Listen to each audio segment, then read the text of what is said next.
Folks, good evening. It is 5:30 on the dot. I'm going to give it just another minute or so. I see some people may still be joining, so I'm going to give it just another minute. Go ahead and relax.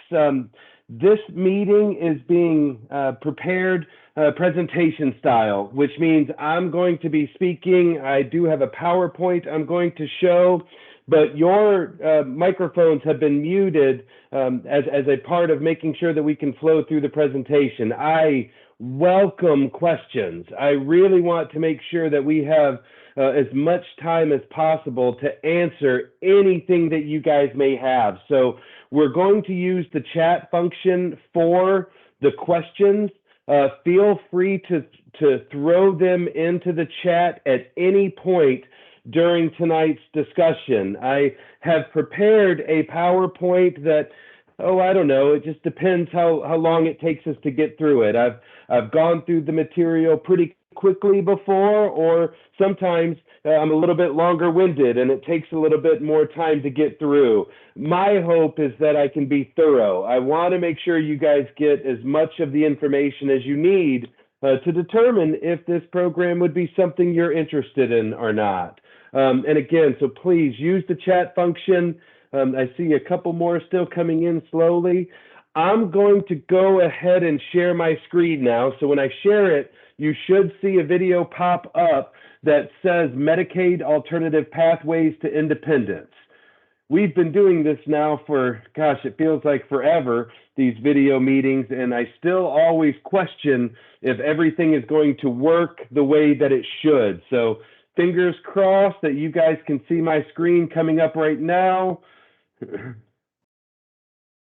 If you guys can see, I see a thumbs up. That's exactly what I needed. Okie dokie.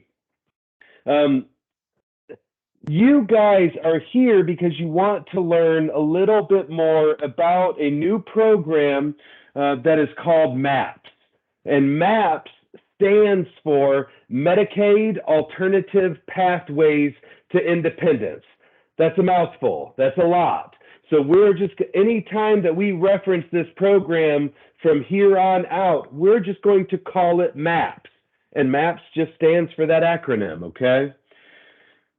As I progress through the meeting, this is me. My name is Jason Camperlino, but I have been called Jay my entire life. So if you call me Jason, I may not respond, but if you call Jay, I will respond. So please feel free to call me Jay. My last name is terribly long. My position is what's called the Youth Transitions Director over the MAPS program. I have specifically been hired from the state of Tennessee to implement and oversee the delivery of the MAPS program. And so that's what we're going to be talking about tonight.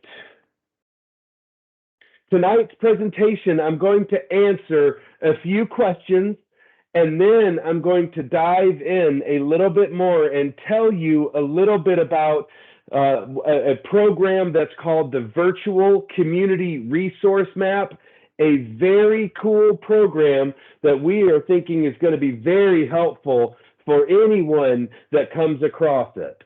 And then I'm going to describe a little bit about how we anticipate MAPS helping people at home, at work, and in the community. I will wrap up the presentation by telling you how you can enroll, what sort of things you need to know if you decide you want to take the next step and formally get involved with this program, okay? So what is MAPS? It is a brand new program. Literally, we just launched this program in November of 2022. So we are very much learning, growing, and developing this program as we are getting our feet underneath us.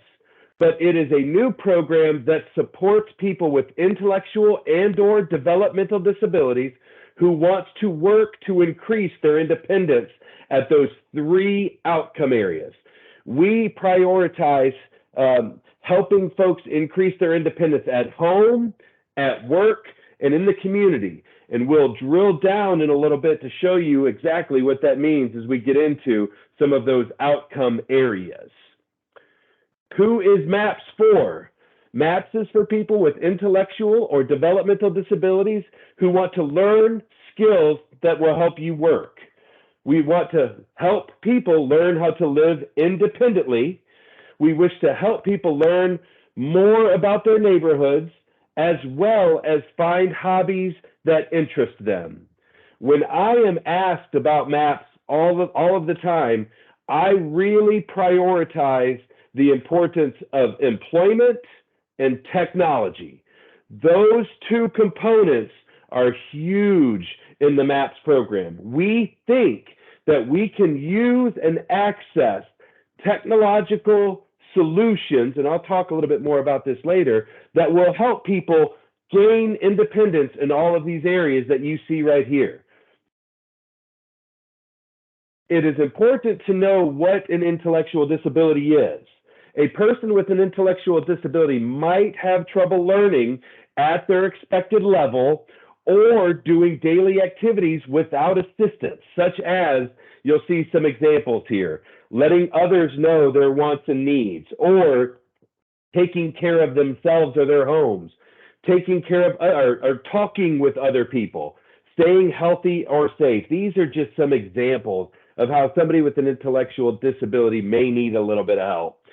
Traditionally, intellectual disabilities are usually known before somebody turns the age of 18. A developmental disability is also a consideration of the program. A developmental disability is described as somebody that would have a condition due to an impairment, physical, learning, language, or behavior areas. Some of these disabilities are physical, others are both physical and intellectual, such as Down syndrome or cerebral palsy. Developmental disabilities are usually known before a person turns 22.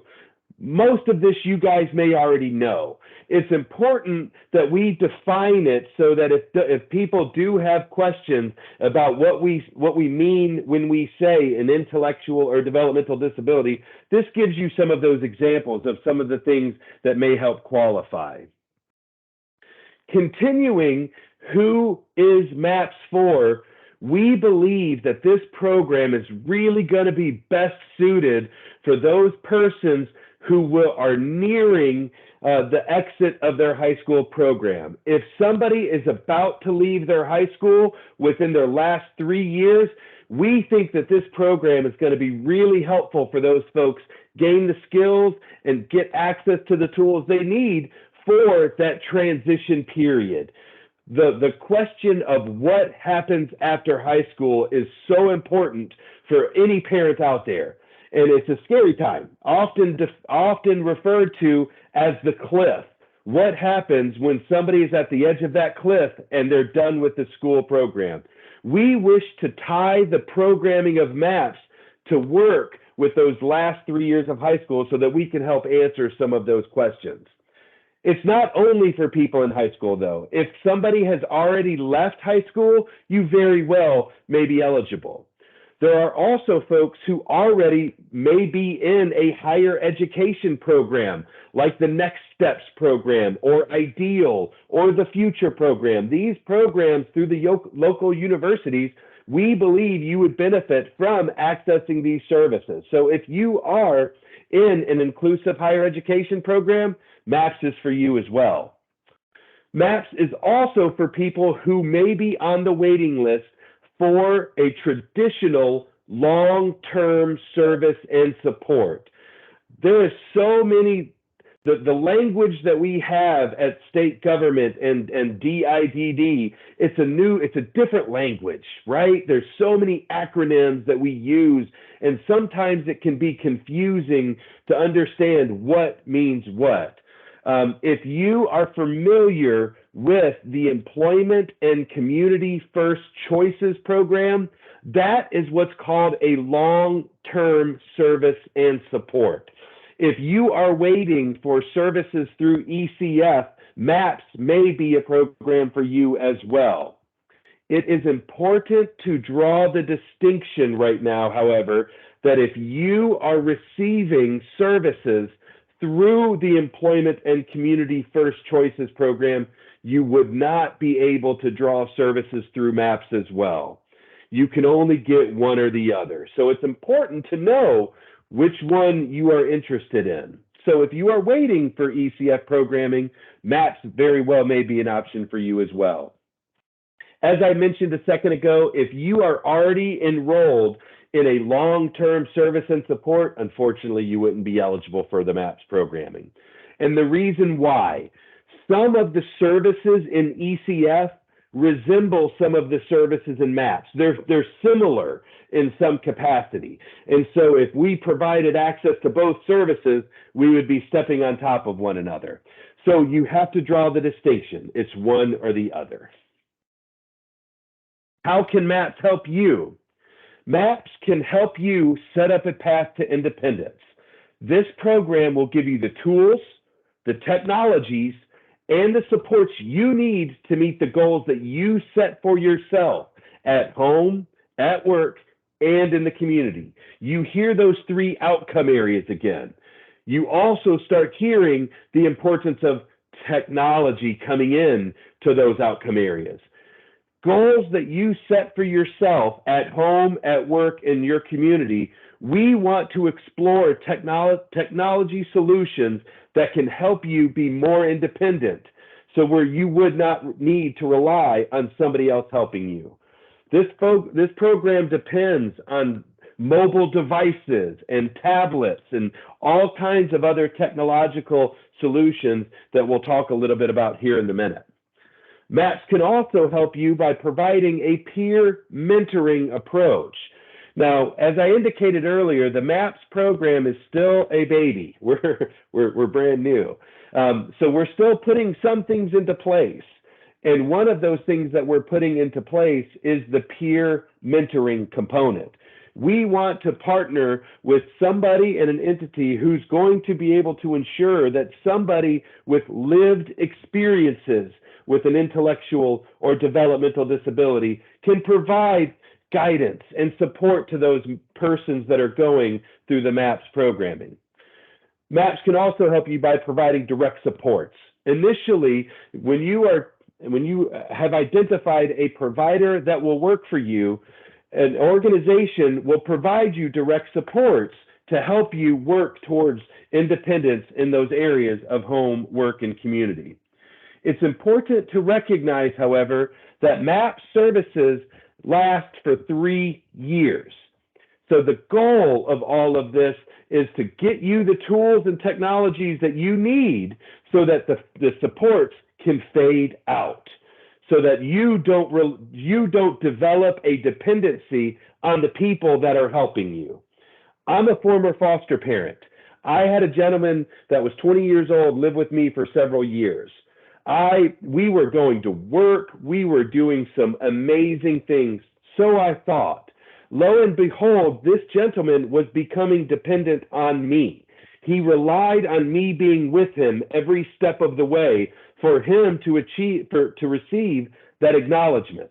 We don't want to make the same mistake if we can avoid it. We want to give the people the tools that you need to help you be independent so you don't develop the dependency on a direct support. One of the coolest parts of this program, without a doubt, is something that's called a virtual community resource map, or otherwise known as a VCRM. Again, we love the acronyms up here. And VCRM is a lot easier to say than virtual community resource map. A virtual community resource map is exactly that. It is a map that is developed in a virtual platform using a smartphone or a tablet, where with the help of your team, which your team consists of an innovation coordinator. Think of this like a case manager, somebody that's assigned directly to you that helps you organize and coordinate the services that you wish to receive. Another part of your team is somebody from the MAPS provider agency. This provider agency will help you develop and organize and build your very own virtual community resource map. Your team also includes anyone else you want there. If you want your parents, your friends, your neighbors, your employer, anyone that you want at your team meetings will help you develop that virtual community resource map. The intention of a virtual community resource map, if anyone has gone through traditional transition planning in high school, they often give you a bunch of paperwork, right? You got all of these tools and they're helpful, but they're all put generally in a binder. And at the conclusion of the transition program, that binder may go on a shelf and stay there. A virtual community resource map is developed and provided to those persons on a phone that we will provide you. We will pay for the phone. We will pay for the data. We will pay for the usage of your virtual community resource map so that you can build your map on your device. And as you're building this map, we will identify people, places, and activities that are important to you. It will also include your goals for independence while you work at home, at work, and in the community. I have my own virtual community resource map. I have put locations in the community that are important to me. I live in Nashville. I love the Tennessee Titans. So I put on my virtual community resource map the Tennessee Titans Stadium. I also put in there the gift shop to where I can go and buy a jersey when I want to go to a Titans game. So now I've built all of these places in the community, and anytime I want on my mobile device, I can pull up my map, I can click on the location I want to go to, and I can access any of the information I need. Directions, address, phone number, videos, links, pictures, anything that I think is important about that location, I put it in my virtual community resource map, and then I share it with anyone I want to.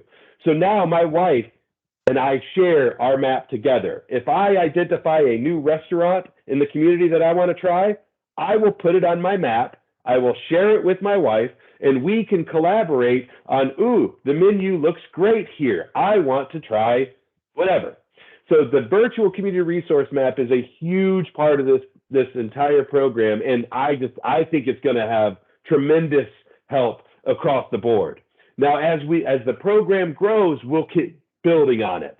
And the map will also include access to other applications that will help you navigate to those locations. How do you get from point A to point B? Sure, point B is on the map, but we still have to identify ways that you can get to point B. And we believe that the virtual community resource map will help identify some of those tools. Here's an example of what one looks like. You'll see on the very left, everything with those check marks. Those are locations that I have identified that are important for this particular map. This map is for a young lady named Erica, and in particular, it highlights specific locations in Rhode Island, for example. Every one of these locations here under my support circle, let's work, there's a specific line item that coincides with a pin over here on the map. So I can either click on this direct link, or I can go to this location, and anytime I click on it on my mobile device, another window pops up that tells me what I need to know about that particular location. And all of this is personalized to you. If your favorite place to go is GameStop, then we are going to put GameStop on your virtual community resource map so that you can input information that's important to you. For example, say a new video game is dropping, and you want to go ahead and remind yourself that the next time I go to GameStop, I want to check out the new video game. You go into your map, you type in what you want to look at, and now you've got your reminder to be able to go there for any time you please. With your VCRM, you can get to know where things are in your community. You can also use it to build a schedule that can help you get to school or work. It can help you to learn how to travel. It can also help you to find opportunities in the community so that you can meet new people. You can also find resources so you can explore new interests and goals. I've never been a big coffee drinker until this last year, but I've come to learn to really appreciate a good cup of coffee. So now I am using my map to be able to identify coffee shops anywhere I go, and so that I can keep a running tab of some of those locations that I like or that I didn't like. So I am using my map to explore places that I haven't even been before, and you can too. Again, I mentioned that if you don't have a cell phone, we'll provide you one. through the onboarding process, we ask you, do you have a cell phone? Great. If you want to use your cell phone, you can. If you don't, we can provide one for you. We have a partnership with T-Mobile. T-Mobile is sending a smartphone device to anyone that we identify that's needed. And when you get that phone is already pre-equipped with all of the applications that we have identified as important to this program, so that you get a phone that's ready to open up and let's get working. Map supports. Again, I want to highlight a little bit about the importance of technology. Enabling technology is a huge component. We wish to ask ourselves at every step of the way, how can technology help you right here? If you are learning to become independent with managing your own money, we all need a little bit of help in that regard. If you are learning to become independent with managing your money, what sort of technological applications can we identify that will help you? Can we link your bank to your phone? Can we identify programming software that will automatically reconcile any transaction you do with your own personal checking account so that at a moment's notice you can pull up your application and be self-sufficient with your finances? Managing your own medical appointments, another example. All of these areas, we want to ask ourselves, how does tech help here? So that you have the control of your life at your fingertips. How can you manage your health? How can you manage your finances? How can you manage your travel schedule? How can you manage your transportation? All of this is really structured around trying to find tools that work for you. Now, some examples include things like sensors or mobile applications or remote support systems or a host of other smart devices. Technology is expanding every day. And as it does, we have an entire enabling technology department at the state of Tennessee that is charged with staying current with those products and making sure that we're offering them as solutions to those folks that we're helping throughout all of our services. Enabling tech can also help you get a job in your community. It can help you gain control of your environment and provide remote supports and or reminders to you if you're living by yourself. We've got some folks that need to take medications, for example, and sometimes that can be confusing. There are products and systems that exist that can automatically pre-program when it's time for you to take your medications, and you, by the touch of a button, it will automatically provide you access to any of the medications that you are prescribed to take. So we can explore those solutions together on a personal basis to find what works for you. I mentioned peer mentoring. I need a little bit of time. We're probably a good year away from being able to formally deliver the peer mentoring services as we envision, but it's a component that I don't want to lose sight of. I think as transition age folks are going through that stage of life, having somebody with lived experiences that you can contact in a moment's notice and discuss what you're experiencing is valuable. But we want to be sure that those folks that are providing that peer mentoring support, that they're prepared, that they are adequately trained, that they know what to do, and that they're being employed. We recognize that this is a service and there should be compensation, and we want to make sure that all of that is right before it's formally delivered. So I'm going to ask for a little bit of grace and say we're working towards it. It's just going to take a little bit more time. A MAPS provider can provide you with the direct support to help you learn the skills you need to be independent. You can receive direct support from a person who is trained to support you to gain skills. This person can support you in person or remotely. We have learned a lot through FaceTime and Zoom and Teams. There's a lot of support that can be provided just like this that we wish to make sure that that's available to the folks within the MAPS program as well. It's important that we always highlight here, we anticipate that the direct support will decrease as you become more independent and comfortable in your skills. We do not want to stay in too long where you develop a dependency on the person. Let us help you provide the technology so that we can move on and you can have the tools that you need to complete without relying on somebody to assist. Now I want to dive in a little bit more to some of those outcome areas. You'll remember we talked about MAPS at home, at work, and in the community. We're going to start at home. What does MAPS at home look like for you? Maps can help you gain independence at home by learning how to stay safe at home. We can teach you how to help prepare safe meals, or excuse me, healthy meals. We can also help you maintain your personal hygiene and take care of yourself. Again, every step of the way, we're asking, how can tech help here? Do you need a program that will help provide reminders to do certain things along the way? And we will ask ourselves along the way how those technology solutions can help you.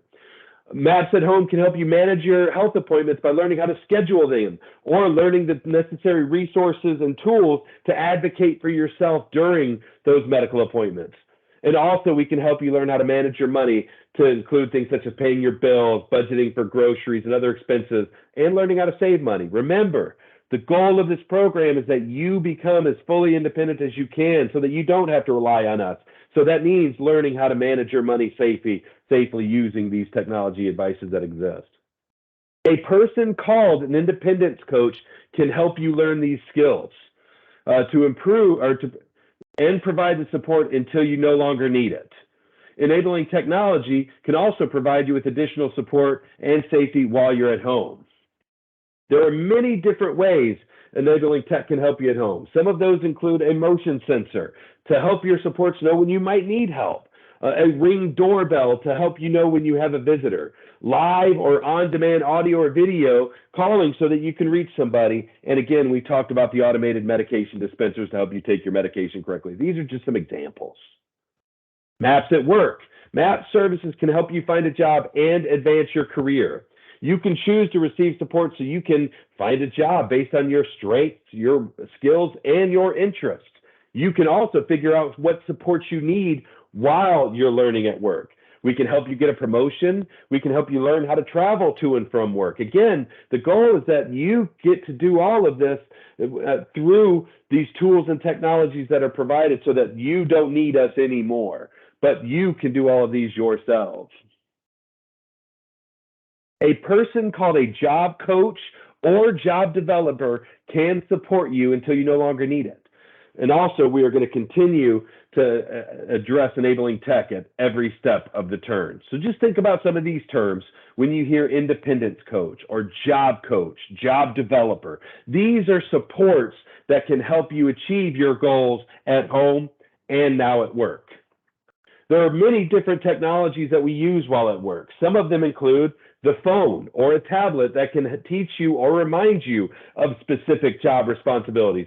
Maybe using a video or audio prompts or even pictures to access if you need some assistance to complete those job functions. The phone or the tablet can also be used as GPS to help you navigate to your place of employment. We can also access multiple online assessments to help you learn your skills or your interests. A new part of our enabling technology department has also included virtual reality experiences. We have actually gone to locations in the community, recorded activities such as working at the Nashville Sound Stadium, for example. So when you put on a virtual reality or Oculus device, you can visually see what it looks like to work in one of those locations. And all of these are experiences that you can have up to getting a job. So you're just learning what it is you want to do. Let's explore some of it so we can find some of those things that will help you achieve those goals that you have for work. Again, two of the main important functions of the program are employment and technology. We strongly believe that in order for you to be as independent as you can, employment is really a center to that entire gain of function. If you are gainfully employed, you're drawing in income, you're having opportunities to engage, you're learning to interact with your community, and we all find a sense of belonging through traditional employment opportunities. So we're going to promote it heavily within this program too. Maps in the community. Now we're on that third outcome. We've talked about maps at home. We've talked about maps at work. Now we're going to talk about how maps can help you in the community. You can learn to travel to your job, school, and hobbies more independently. Or that independence coach can help you enroll in driver's education class and or help you learn how to use public and private transportation. We have partnered with a group called Able Link and Shift. These two entities are simply phenomenal. They have developed a customized, state-of-the-art travel training curriculum that helps people learn how to safely navigate their communities and utilize the available technologies to help you navigate your communities independently. And you do this with the help of a traveler supporting you along the way. So while you're conducting your travel training experience, somebody is with you right next to you as you're experiencing it together. And collectively, at the end of it, you are recognized as you achieve the completion of the travel training curriculum. Fully first of its kind, really proud of the work our partnership between AbleInc and Shift have done to create that and make that as an available option to the folks within the MAPS program. Your BCRM and other MAP supports services can support you in your community to become aware of where your job, school, or favorite places are in your community. You can develop routines to make scheduled and unscheduled community outings easier. You can continue to explore, find new interests, and create new goals. You can meet new people, and you can learn to become more confident in situations or places that might seem overwhelming. It's hard when you go to a new place for the first time. But guess what? If you use these tools and technologies, the more you go to these locations, you're going to gain more confidence, and it's not going to seem overwhelming. So we hope that through the MAPS program, we can help you gain access to these tools, solutions, and opportunities to where you can gain that confidence to be more independent in the community. The application process could not be easier. We are very proud of the fact that we have developed an online application that's immediately accessible by going to the DIDD MAPS website. As soon as you go there, it is the very first thing that pops up. You will see enrollment into MAPS, click here. When we were developing the application, I had my wife trial it. It took her all of 3 minutes to complete the application. She knowingly admits she's not the greatest with technology. She's wonderful at a lot of things, but this just wasn't one of her strongest suits, and she was able to complete it within 3 minutes. It's going to ask you for some of that basic information that we need to know to be able to contact you. Your name, your address, your email, your social security number, if there's any parent or guardian information. And then once you hit submit, you will automatically get an email sent to you that tells you what the next steps are. And the next steps, we do require that you provide us with some evidence that there is an intellectual or a developmental disability present. These are some of the examples that we accept. And you pull up the IEP, you email it to this email address that's in that email, and that's as long as it confirms there's an intellectual or developmental disability, we progress to the next eligibility check. The next eligibility check is that you are not receiving a long-term service and support like ECF choices. If you meet those two criteria, obviously you're in the state of Tennessee, we will be able to enroll you. It is a simple process. Now, as I mentioned, it is a new program. We're growing, we're learning, and so we're ramping up.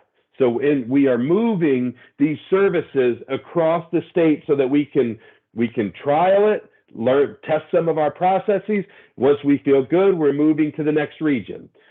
So we developed an actual state rollout plan where we conducted an interest survey across the state. We asked who is interested in the MAP services. And as a result of that survey, the region of Middle Tennessee was the highest interest. Because they had the highest interest, we started there.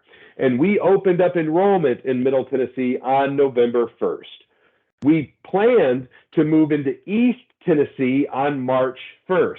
I am glad to report that our systems have held up. We are getting some good feedback on some of the things that we're doing. So we were able to move that up a few days to February 27th, in which we enrolled our first person in East. So if you are in East Tennessee, enrollment is open now. feel free to go to our website, submit the application, prepare to submit any of that documentation that confirms an intellectual or developmental disability, and we will finalize processing your application. Now, we are anticipating staying in East Tennessee for a little while so we can test our systems there, work out some of the kinks that you generally have with a new program, and then we will move to West Tennessee on or before July 1st. And so we're going to follow that process of moving into a region, expanding, trialing. Are we good? Yep, good. Let's go to the next region and continue to expand the services that way. This last slide is just at DIDD, we share a lot of updates via our social media sites. If you have Facebook or Instagram or Twitter, I would encourage you guys to follow DIDD, not only because of the MAPS program, but everything we are doing at DIDD. It's really important that you follow those so you can stay up to date with what we're doing. At the very bottom of this is a link towards our newsletter, and you can simply sign up and receive that newsletter. That generally comes out every Friday, and those contain general updates about what we're doing within the MAPS program or from DIDD as a whole. At this point, I'm going to stop sharing my screen. I'm going to take a drink of water, and I'm going to see if there's any questions within the chat. I really hope that you guys ask as many questions as you can so that you can leave here with as much information as you need. Lastly, I will put my email address in the chat function. So if you want to go offline and correspond directly with me about your particular situation, I welcome that. This is my entire role, and I look forward to those conversations. All right, going to the chat. I see a question. How would this work for a new college student if home and work are both in this new environment? That's a great question. You know, the home is where you are. So obviously being able to be safe in your home is definitely one of the things that we want to make sure that as a company, and you very well may already have some of these skills. And if that's the case, good.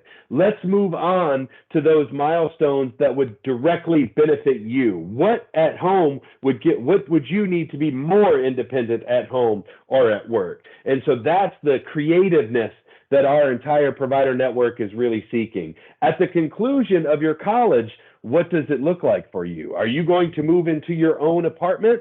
Great, let's plan for that, because in 3 years, we may be there together, and you may be looking for your very own apartment. I've got also wonderful news for you. Folks that enroll in the MAPS program get access to an annual budget of $20,000. Now, this $20,000 is intended to be spent on the services that the provider organizations provide to you, or the technology. There's cost for the applications. We're going to use that $20,000 to pay for all of that technology. The very last payment that is made is to you. If you achieve 6 milestones that we have identified over the course of 3 years, you become eligible to receive an establishment benefit of $4,000 directly payable to you in the form of an ABLE account. If you don't know what an ABLE account is, think of it like a health savings account. This money is transferred into an ABLE account that you can use for qualified medical life expenses, such as a down payment on your apartment. Let's say you want to go to college and you may want to use this establishment fund as part of your tuition. You can. You can use this to set up your utilities in your own apartment. All of this is available if you achieve the milestones that we set out over the course of the 3 years. Again, recognizing that at the conclusion, you're not going to need us anymore. So once we're done, you achieve the milestones, we give you that payment in the form of an ABLE account, and we say, good luck, buddy, you got it. Okay, I see somebody's typing. There's no other questions.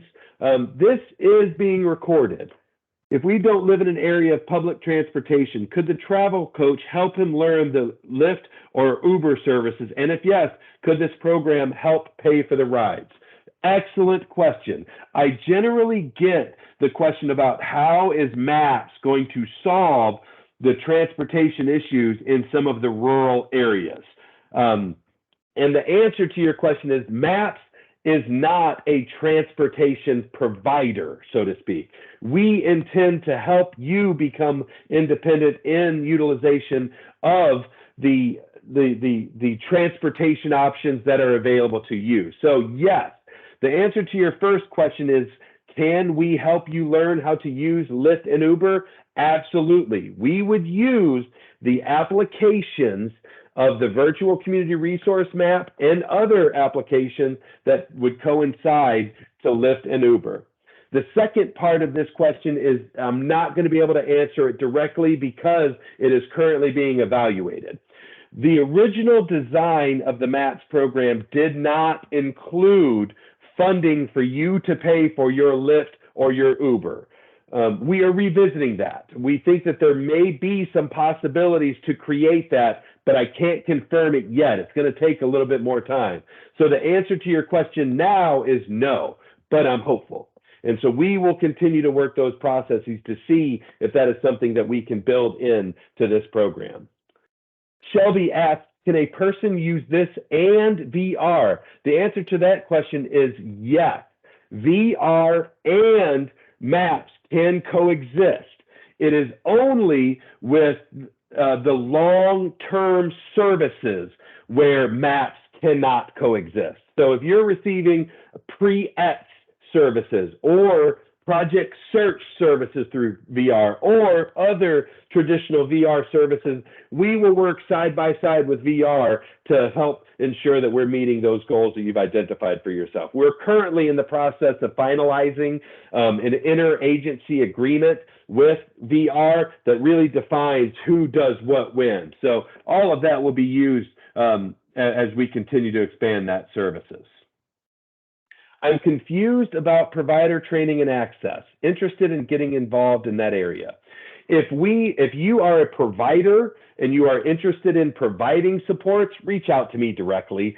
We have engaged in contractual relationships between organizations in the community, such as provider agencies, and they are formally delivering the services to the persons. So I will put my email at the conclusion of this. Feel free to reach out to me directly and we can discuss what that training would look like. Jenny also asks, how does this program affect one's SSI? There is not financial eligibility determinations to be enrolled into the MAPS program. Traditional long-term services will ask you about your financial resources to determine eligibility. We don't within MAPS. So if you are drawing SSI, we won't even ask that. MAPS itself, the services do not count towards resources. This is simply access to resources that help you gain independence in the areas of home, work, and community. So that budget of $20,000 does not impact your SSI. Any employment income earned as a function of gained employment would have an impact on your SSI, but you always come out ahead. If you work, you will always make more money than what you get from Social Security. Can MAPS be used to pay for parking or fees to attend community events or to go to a place to practice community connections? How about also for direct support staff? At this point, the funding that has been allocated is directly towards the services that are identified. But again, I would couple this with the fact that we are seeing if we potentially can evaluate the possibility of making one of those milestone payments available in the form of some of this. So the answer to your question now is no, but we're hoping we may be able to change that. Can you help him put the service in his new phone? Absolutely. That is entirely the intention of the program. If you are using your personal phone The first thing that will happen once you are enrolled is you will be contacted by what's called an innovation coordinator. Think of this like your case manager. They are going to contact you. They're going to ask you some questions. They're going to get to know you a little bit. They're going to find out what your comfort level is with technology and or if you currently use it. And if you do have a phone that you would rather use, we are noting that. So when it comes time to download the applications to your device, all of those instructions are ready, and the provider organization will be able to help you do that. Absolutely. Christy's correct. Individuals can also be on MAPS and the Family Support Program. That has been something that we have also made available as a part of the actual programming for MAPS. It's just those traditional long-term services like 1915C or ECF. What happens to the phone or any other subscription type fees after the 3 years? Great question. The phone stays with you. At the conclusion of the 3 years, if you've done everything, the phone is yours, you keep it. Unfortunately, we would drop the phone from the data plan that we are currently paying for. So during that 3rd year, we should be talking about how you would be assuming the responsibility of paying for your expenses. Again, the total goal of this program is independence. And so everyone pays their own way for those purposes. And so, yes, we provide access to the tools, and through the program, we teach you and begin helping you develop the plan that you can maintain the use of these devices and subscriptions in an independent capacity, such as you picking up the subscriptions and or any necessary fees. Great question.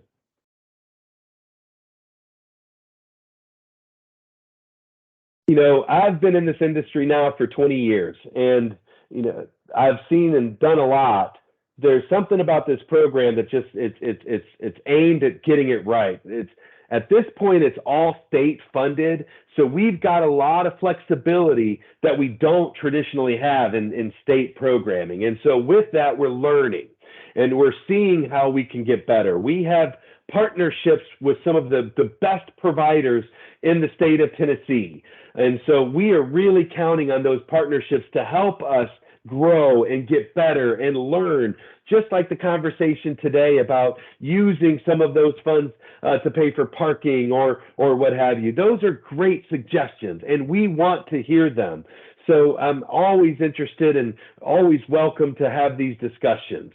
What feedback have you gotten from East Tennessee so far? We are literally a week and a half into enrollment into East Tennessee, and so we've only enrolled a few folks in that region, and so they're at the very, very early stages of what their services will look like. Now, in Middle Tennessee, when somebody starts the MAPS programming, the very first thing we work on is that virtual community resource map. It is that tool that we think that the person is going to consistently use through the entirety of the program. And that takes time, getting to know you, to exploring what those interests are in the community, programming the phone so that it fits your needs, getting you the comfortability of using the phone in the map so that it can truly be the tool that you need. Some of the feedback that I've received has been incredible. The first person that we enrolled into the program, it took them 6 hours to enroll. Now, since then, we've had to delay a few enrollment because we're ramping up, we're growing.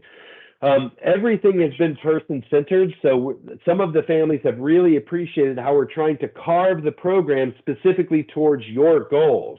I would say some of the feedback that I've learned that we still need to work on is some of the options in our rural community areas are just not very broad, and there's not much I can do about that. So we're going to continue to explore and try to partner with organizations that can help us deliver higher quality supports in those rural areas. But that's a challenge. We've also experienced a challenge in general spreading of information, making sure that stakeholders in the community, schools, transition programs, that that this is an option now. So if anyone is on the call and are willing to help spread the information, I please welcome that, or just share my contact information. I talk MAPS all day, every day. I would love to talk about it with anyone that's interested. Another question has come in. So will the program help those find group home enrollment or placement if they desire to do so? Well, there's a lot to unpack in that situation. Group home services aren't a function of the MAPS program. If you wish to move into a group home and receive continuing services through that group home, the MAPS program may not be the best program, because the traditional group homes are generally long-term services. And again, MAPS is only good for 3 years. However, at the conclusion of the 3 years, if there is still elements that you may need help with, my charge is to identify what that MAPS version 2.0 looks like. So there is going to be ongoing development and growth of future programs that may provide some subsidy of supports after MAPS has exhausted themselves. But again, trying to maintain the separation from the entirety of a long-term services and supports.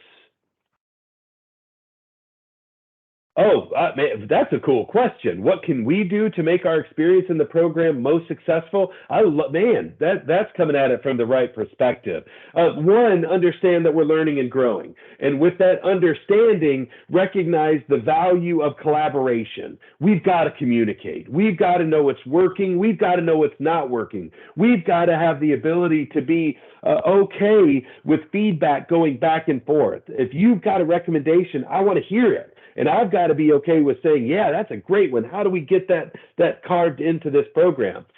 Secondly, I think we've got to be somewhat graceful in knowing that we're going to stumble a little bit along the entirety of the program. It's new. Some of these approaches have never been really done at the state of Tennessee before. So just recognizing that there are going to be those stumbling blocks, but know that you've got a group here that's willing to work with you to get through whatever those stumbling blocks are. So it may be 2 steps forward and 1 step back at times. Let's understand and give each other grace that we're all going to be experiencing this together. And third, embrace the technology. I really think that the technological solutions as a function of this program are really what's going to help folks achieve those greater levels of independence. I've already received, so I talked a little bit about the travel training curriculum. We just completed a beta version of that where we tested it with some of our provider organizations. One of the individuals that we trialed this with, a gentleman named Walter in East Tennessee, he works at Hardee's, and historically he had relied on his support staff to take him to Hardee's to and from work every day. And that was just the routine he got in. Well, he completed the travel training. We developed the applications for him, and now this gentleman is navigating from his home to Hardee's riding his bike. And he is so thrilled that the technology is giving him the tools that he needs to get to work on his own without needing staff to come by and pick him up and take him. Couldn't be more prouder of this gentleman for embracing the technology and using it as a solution so that he's got greater control over his life. So that would be the third thing I would say. Let's embrace the technology so that we can find ways to make this program as beneficial for you as possible. Man, fantastic question. We have about 6 minutes left. I certainly will continue answering any questions that you may have. Otherwise, it will be my expectation that I've recorded this I've recorded this presentation. I will go ahead and make the presentation and the recording available on the DID MAPS website. So at any time, if you want to refer back to this information, please feel free that it will be available and will exist on the DIDD MAPS website. Otherwise, again, my name is Jason, but please call me Jay. Feel free to reach out to me at any time. Email is best. Don't hesitate to shoot me any questions, comments, concerns, recommendations. I truly do welcome it all. So feel free to use it. I will make this information available. And I don't see any other questions. So if there's not, I'm going to go ahead and give everyone else back their Wednesday evening. Thank you for your time. I hope this helped you. And I look forward to hearing from you guys in the future very soon. Have a great night, guys. See you later.